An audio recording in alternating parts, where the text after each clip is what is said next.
ছোট বড় সবারই কিন্তু পিঠা খেতে অনেক মজা লাগে। আর এই পিঠাগুলো কিন্তু শীতের দিনে বেশি মজা লাগে। এখন তো হালকা হালকা গরম পড়ে গেছে, আর আমার বাছা ধনের নাকি এখনই এই পিঠাটা খেতে ইচ্ছা করতেছে। তো ছেলের যেহেতু খেতে ইচ্ছা করতেছে, ছেলের বাবা তো শুনে বাজার করে নিয়ে আসলো যে ছেলে আমার পিঠা খাবে, তো তাড়াতাড়ি পিঠা বানিয়ে দাও।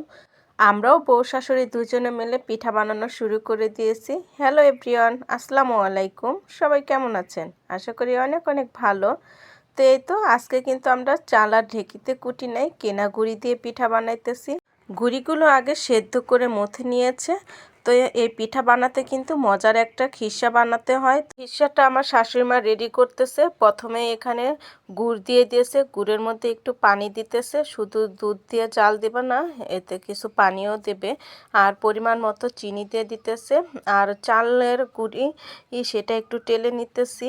আর ভাজা চালের গুঁড়ি দিব, এতে করে খিসাটা একটু আঠালো বেশি হবে। আর এই তো এখন দুধ দিয়ে দিতেছে, আর পরিমাণ মতো লবণ দিতে হবে। সব কিছু দিয়ে একসাথে ভালো করে এখন এগুলো মাখানো হবে, যেন গোল গোল গুটি গুটি আকারে না থাকে। আর গুটি গুটি আকারে দলা দলা যদি বেঁধে থাকে তাহলে তো মজা হবে না।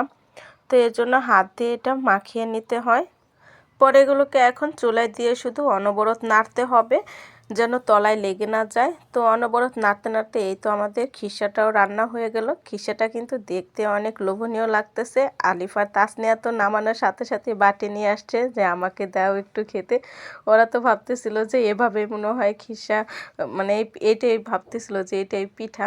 তো এই তো খিসা বানানো শেষ। তো এরপরে আমরা এই তো পিঠা বানাইতেছি। এই যে দেখেন কি সুন্দর করে খেলাপাতি বানাইতেছি।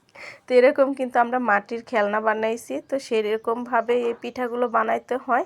আর এই যে এখানে পানির পাতিল চুলায় দিয়ে দিছে, আর উপরে মাটির একটা খোলা দিয়ে দিছে। আমাদের পানির পাতিলটা অনেক ময়লা, তো কেউ কোনো খারাপ মন্তব্য করবেন না। আসলে এটার মধ্যে শুধু পানি গরম করা হয়, কয়েকদিন পর পর ধোয়া হয়।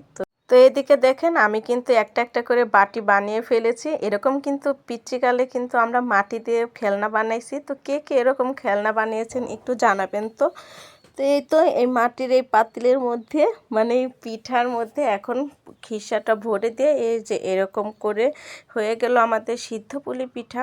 তো এরপরে এই যে পানি বলক উঠে গেছে, এখন সিদ্ধ পুলি পিঠাগুলো দিয়ে সিদ্ধ করে নিব, তাহলেই হয়ে যাবে আমাদের মজার সিদ্ধ পুলি পিঠা। আলহামদুলিল্লাহ, এই তো আমাদের পিঠাগুলো দেখেন কি সুন্দর হয়ে গেছে। একটা পিঠাও কিন্তু ফাটে নাই। তবে এখন ফাটে নাই তো কি হয়েছে, আস্তে আস্তে এই পিঠাগুলো ঠান্ডা হবে আর পিঠাগুলো ফেটে যাবে।